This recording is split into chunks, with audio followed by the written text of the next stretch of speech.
మీరు చూస్తున్న దేశం కోసం రైతు. అయితే ఈరోజు మనం వచ్చేసి బర్కత్పల్లి విలేజ్ వెల్దండ మండలము నాగర్ కర్నూలు డిస్టిక్ రావడం జరిగింది. చూడండి, మనకు వెంకటరెడ్డి గారు దాదాపు ఒక 15 సంవత్సరాల పైనుంచి మనకు ఇక్కడ 2 షెడ్లు కనిపిస్తున్నాయి. ఇవి వచ్చి మనకి బాయిలర్ ఫామ్స్. ఈ బాయిలర్ ఫామ్స్ అనేది వాళ్ళు నిర్వహిస్తున్నారు. వారి యొక్క అంటే దీని యొక్క మెయింటెనెన్స్ కానీ ఇది ఎలా చేస్తున్నారు అప్పటి నుంచి ఇప్పటివరకు 10 ఇయర్స్. అంటే ఒక పౌల్ట్రీ ఫామ్లో చాలామంది అంటే కంపెనీలకు బాగా లాభాలు వచ్చి రైతులకు రాకపోవడం, ఇలా వదిలిపెట్టి వెళ్ళిపోయిన వాళ్ళు చాలామంది ఉన్నారు.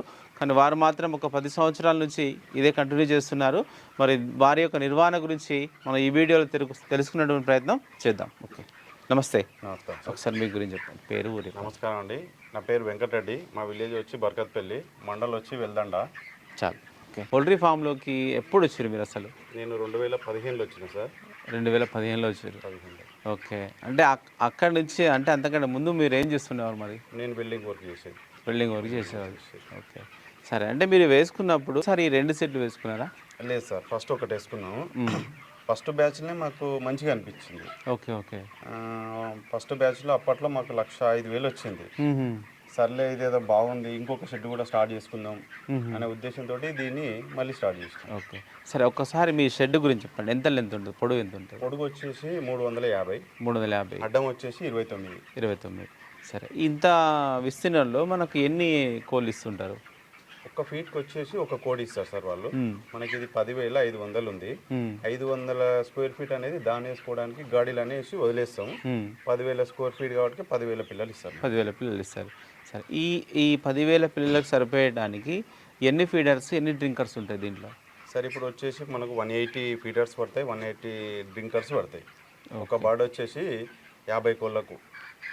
ఇప్పుడు ప్రజెంట్ 9,000 దానికి. ఓకే, మనం 10,000 వేయాలనుకున్నప్పుడు 200 ఫీడర్స్ ఉండాలి, 200 డ్రింకర్స్ ఉండాలి. అట్లా. సరే, అయితే మనకి పౌల్ట్రీ ఫామ్ అనేసరికి మొదట ఎక్కడి నుంచి స్టార్ట్ అవుతుంది మీకు? అంటే ఇప్పుడు ఇదంతా షెడ్లోనే రెడీ చేసుకున్న తర్వాత మీకు నెక్స్ట్ ఏమేమి చేస్తుంటారు? ఫస్ట్ పొట్టు తెచ్చుకోవాలి సార్. మనం పొట్టు తెచ్చేసుకొని షెడ్లో పరుచుకోవాలి. ఓకే, పరుచుకున్న తర్వాత మనకు ఒక డేట్ ఇస్తారు వాళ్ళు. ఆ డేట్ ప్రకారం మనకు చిక్స్ వస్తాయి. ఇప్పుడు సమ్మర్ కాబట్టి సమ్మర్కు బ్రూడింగ్ వగేరా ఏమి ఉండదు. మామూలుగా వర్షాకాలం, చలికాలం వల్ల మనం బ్రూడింగ్ చేసుకునేది ఉంటుంది. ఫుల్ ప్యాకప్ కవర్ వేసుకోవాలి. ఓకే, సేమ్ మన షెడ్ ఏ విధంగా ఉందో ఆ షెడ్ లాగానే మళ్ళీ షెడ్ లోపల వేసుకోవాలి. బయటికి గాలి అనేది లోపలికి రాకూడదు. ఓకే, అట్లా ఎన్ని రోజులు చేస్తారు? మళ్ళీ 5 days ఉండాలి. 5 days బ్రూడింగ్ అనేది 5 days ఉండాలి. ఓకే, తర్వాత మళ్ళీ సేమ్ తీసేయాలి దాన్ని. సమ్మర్ కాబట్టి మనం బ్రూడింగ్ పెట్టాం. మామూలు టైంలో 4 బ్యాచ్లు వచ్చేసి బ్రూడింగ్ చేయాలి, 2 బ్యాచ్లు బ్రూడింగ్ ఉంటుంది. ఓకే, నెక్స్ట్ అక్కడికి వచ్చి మనకు 5వ రోజు వ్యాక్సిన్ తీసుకుంటాం. లసోటా అని కళ్ళల్లో వేస్తాం. ఓకే, నెక్స్ట్ 12 రోజులప్పుడు గంబోర్ అనేసి సేమ్ కళ్ళల్లో వేస్తాం. ఇంకా మెడిసిన్ అనేది వేరే ఏమైనా ఉంటే వాటర్స్ ఇస్తాం. ఓకే, అయితే ఇప్పుడు ఈ మనకు మీరు కళ్ళల్లో వేసారు కదా మెడిసిన్ లసోటా, గంబోరా, అంటే ఇది మీరు సొంతంగా వేస్తారా మన కంపెనీ నుంచి కంపెనీ నుంచే వేస్తారు? ఒక బ్రూడింగ్ ఇంపార్టెంట్, ఏది ఇంపార్టెంట్ దీంట్లో? మెయిన్ అంటే బ్రూడింగ్ సార్. ఒక 5 days కరెక్ట్గా మనం మెయింటైన్ చేస్తే ఈ 40 days అవసరం లేదు. ఈ 5 days ఇట్లా మనం నిర్లక్ష్యం చేస్తే 20 days తర్వాత మొటాలిటీ స్టార్ట్ అవుతుంది. ఓకే, ఈ 5 days ఎఫెక్ట్ అక్కడ కనిపిస్తుంది మనకి. దీంట్లో పచ్చసోన అని ఉంటుంది, అది కరగాలి. అది కరగడం వల్ల ఏం జరుగుతుంది అంటే కోడి హెల్దీగా ఉంటుంది. మనం బ్రూడింగ్ అప్పుడు మనం హీట్ ఇట్లా పెట్టకపోతే అది కరగదు. 20 days వరకు చూపించదు అది. కోడి ఎప్పుడైతే పెద్దగా అవుతుంటుందో అప్పుడు మోటాలిటీ పెరుగుతుంటుంది. దాని ఎఫెక్ట్ అప్పుడు చూపిస్తుంది. సరే, అయితే మీరు మొదటిసారిగా స్టార్ట్ చేసినప్పుడు ఏ కంపెనీతో మీరు టైప్? స్నేహ కంపెనీ. స్నేహ. అట్లా ఎన్ని ఒక ఇయర్లో ఎన్ని బ్యాచ్ల వరకు తీసారు?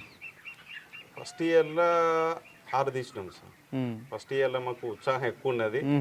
6 తీసినాం మేము అప్పుడు. ఎందుకంటే నోట్ చేసుకున్నాం, అంటే మనం పెట్టిన అమౌంట్ వెళ్ళాలి కాబట్టి ఒక డైరీలో రాసుకున్నాం. రాసుకుంటే మనం ఒక 5 years వరకు 5 లేదా 6 ఖచ్చితంగా తీసినాం. తర్వాత మనకు కూడా కొంచెం అమౌంట్ బర్డన్ తగ్గిన తర్వాత 4, 5, 3 కూడా తీసిన రోజులు ఉన్నాయి. అంటే మీరే తగ్గించుకున్నాం సార్. అచ్చా, ఓకే. ఇప్పుడు మనకు ఎంతైతే షెడ్ గ్యాప్ ఇస్తున్నామో ఆ గ్యాప్ అనేది మనకు డిసీజ్ వెళ్ళిపోతుంది. ఓకే, డిసీజ్ వెళ్ళిపోయినప్పుడు మనకు 2 బ్యాచ్ల పైసలు ఒకటే బ్యాచ్కి వచ్చేస్తున్నాయి. అలాంటి టైం బాగా అబ్జర్వ్ చేసి మధ్యలో ఒక 2 months కూడా గ్యాప్ ఇచ్చినప్పుడు మనకి ఈ 2 months పైసలు అనేది అందులో వచ్చేస్తున్నాయి. ఓకే, అట్లా అందుకని మేము తగ్గించినాం ఇప్పుడు. అచ్చా. ఇప్పుడు మామూలుగా మీరు లాస్ట్ ఇయర్ ఎన్ని బ్యాచ్ల వరకు తీసారు? లాస్ట్ ఇయర్ 5 తీసినాం సార్. 5. ఓకే. అంటే మీరు మొదట ఉన్న కంపెనీతోనే కొనసాగుతురా ఇప్పుడు వేరే ఏది ఉంది? లేదు సార్, ఇప్పుడు మనం కరోనా టైంలో కొన్ని కంపెనీలు ఆపేసినాయి. మేము ఏదైతే అప్పుడు మల్లికార్జున తీసుకున్నాం, వాళ్ళకు బాగా లాస్ వచ్చింది. లాస్ రావడంతో మా వల్ల కాదు అని చెప్పేసి వాళ్ళు డ్రాప్ అయ్యారు. డ్రాప్ కావడంతో మళ్ళీ వేరే కంపెనీకి వెళ్ళాం. ఇది వెంకటరమణ. ఓకే. స్టార్టింగ్లో వచ్చేసి స్నేహ తీసుకున్నాం. స్నేహ, విలాసిత, మల్లికార్జున, వెంకటరమణ, ఇది 4వ కంపెనీ రన్నింగ్ సార్. ఓకే. ఎట్లా ఉండే మళ్ళీ, అంటే వీళ్ళ పేమెంట్స్ ఎట్లా ఉంటాయి మీకు? ఎంత కట్టిస్తుంటారు? మాకు బార్డ్ వచ్చేసి ఇప్పుడు కేజీ ఉంటుంది సార్, అది కేజీ లెక్క ఉంటుంది. అవును. మనకు 95% పీసీ వచ్చింది అనుకో ₹6.50 పడుతుంది. లేదు ఒకవేళ మనకి ఎఫ్సిఆర్ పోయిందనుకో మినిమం ₹4.50 అనేది ఫిక్స్డ్ ఉంటుంది. ఓకే. ఇక అక్కడ మనకు పీసీ పోయింది కాబట్టి ₹4.50 ఫిక్స్ ఇచ్చేస్తారు. అది ఏంటంటే లేబర్ కానీ వాటర్ కానీ ఈ వగేరా ఖర్చులు ఉంటాయి కాబట్టి దానికి అమౌంట్ మనకు సరిపడా వాళ్ళు ₹4.50 ఇస్తారు. ఓకే. మినిమం ఇస్తారు. ఆ మినిమం అనేది మెయింటెనెన్స్కి వెళ్ళిపోతుంది. మనకు ఒకవేళ మంచిగా పీసీ వచ్చి ₹6.50 నుండి మీది కూడా వెళ్తుంది ఒక్కొక్కసారి. ఓకే. ఒకసారి లాస్ట్ బ్యాచ్ గురించి చెప్పండి. లాస్ట్ బ్యాచ్లో మీకు ఎన్ని పిల్లలు ఇచ్చిండ్రు? 9,000 ఇచ్చేసి. 9,000. అంటే మీరు ఆ 9,000లో లాస్ట్ వరకు ఎన్ని ఇవ్వగలిగారు? మేము 7,900 ఇచ్చినాం సార్. 7,900. అంటే మీకు మోటాలిటీ పెరిగింది. ఓకే. మోటాలిటీ ఎక్కువ వచ్చింది. అంటే మీరు ఏం గమనించారు అక్కడ? అంటే మాకు మధ్యలో ఫీడ్ చేంజ్ అయింది సార్. అప్పుడు ఏదైతే మనం ఎస్ఆర్ ఫీడ్ తీసుకుంటున్నామో అది అనేది కంటిన్యూ ఇవ్వలేము. మేము మధ్యలో కొంచెం పేమెంట్ విషయంలో మా సార్ కొంచెం ఇబ్బంది అయ్యి ఐకాన్ అనేది ఫీడ్ మార్చినాం. ఫీడ్ మార్చిన తర్వాత ఐకాన్కు దీనికి సూటబుల్ కాలేదు. కాకపోవడం ఏంటంటే గ్రోత్ అనేది పడిపోయింది ఫస్ట్. ఓకే. తర్వాత మళ్ళీ గ్రోత్ పడిపోయిందని చెప్పేసి మళ్ళీ ఎస్ఆర్ తీసుకున్నాం. ఎప్పుడైతే మధ్యలో ఫీడ్ చేంజ్ అయిందో ఆ నుండి మొటాలిటీ స్టార్ట్ అయింది. మనకు 35 డేస్ వరకు మొటాలిటీ లేదు. అక్కడ స్టార్ట్ అవ్వడం వల్ల మనకు పీసీ పడిపోయింది. ఓకే. సరే. ఇప్పుడు అంటే ప్రజెంట్ ఉన్నాయి కదా, ఇప్పుడు ఎన్ని ఉన్నాయన్నారు ఈసారి? ఇప్పుడు 9,000 వేసినాం సార్. 9,000 ఆల్రెడీ 300 మొటాలిటీ ఉంది. ఎన్ని రోజులు అవుతుంది ఇది? ఈ ఆల్రెడీకి 35 డేస్. 35 డేస్. మొత్తం ఎన్ని రోజులు ఉంటాయి మనకు షెడ్లో? అంటే మనకు గ్రోత్ మంచిగా ఉంటే 40 డేస్కు స్టార్ట్ చేస్తాం సార్ లిఫ్టింగ్. గ్రోత్ బాగాలేదు, ఇంకా మనకు 2+ రావాలి అనుకున్నాం అంటే 45 డేస్. 45 డేస్.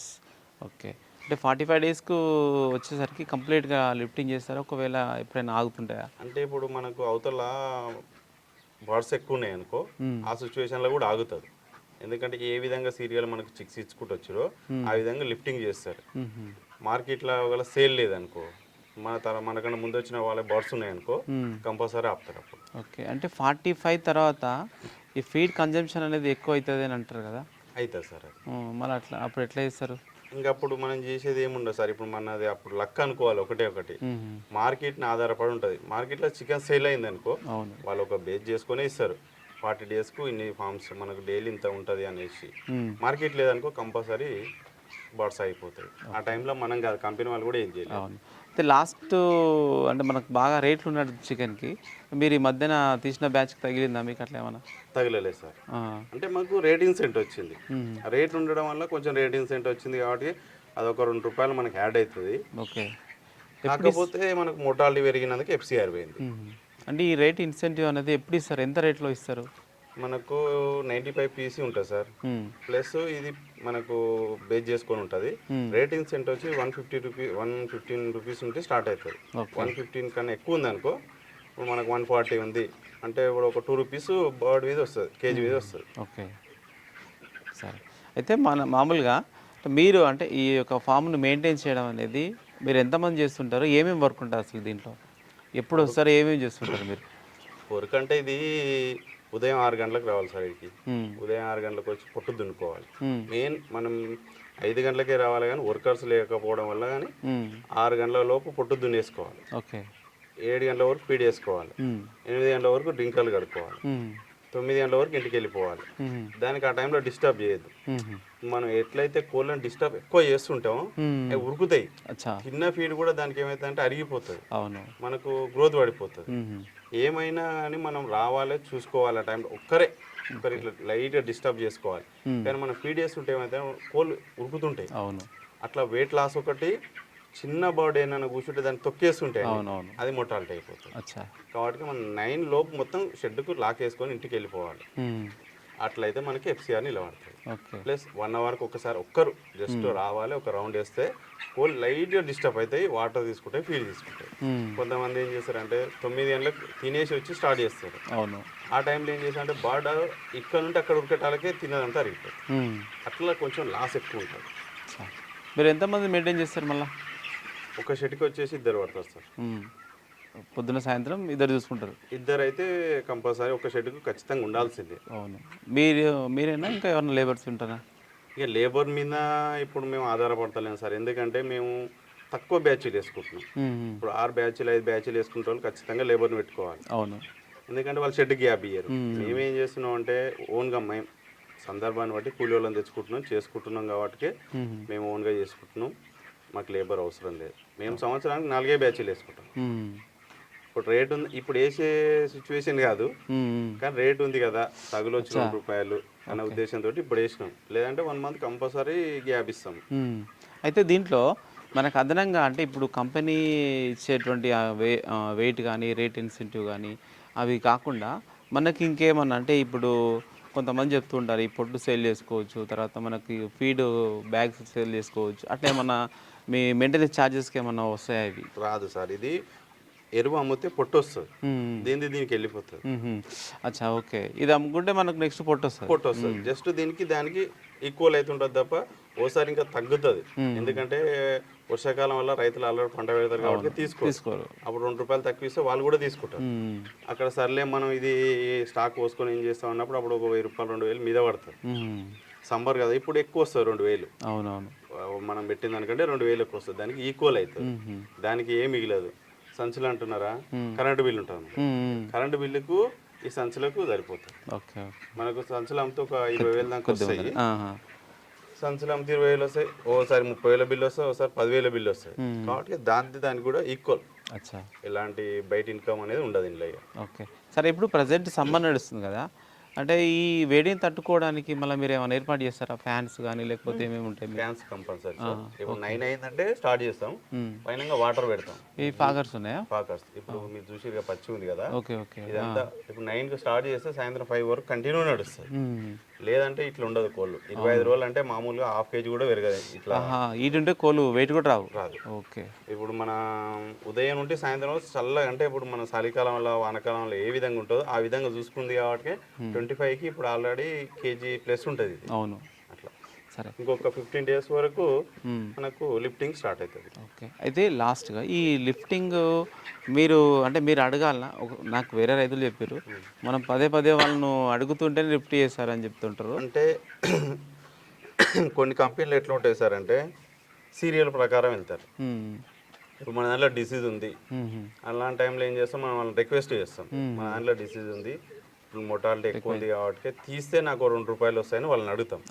వాళ్ళు ఏం చేస్తారంటే వేరే ఫామ్ వాళ్ళకి చెప్తారు, వాళ్ళు ఆల్రెడీ ఇక్కడ డిసీజ్ ఉంది నేను తీస్తున్నాం అంటే, ఆ ఫామ్ వాళ్ళు ఏమంటారు, లేదండి మా ఇది తీసిన తర్వాతనే వేరే దగ్గర స్టార్ట్ చేయండి.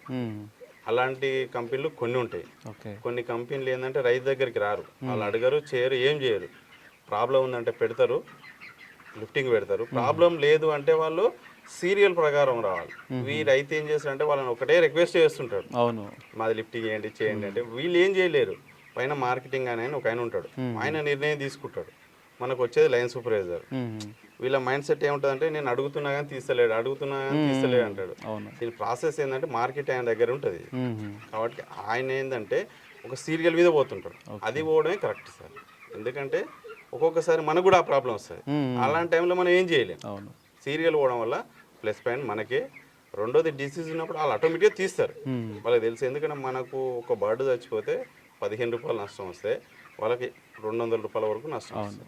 కాబట్టి వాళ్ళు కూడా 90% చూస్తారు, వీలు కానప్పుడు ఆ 10% వదిలేస్తారు. ఓకే, సరే, ఓకే సార్.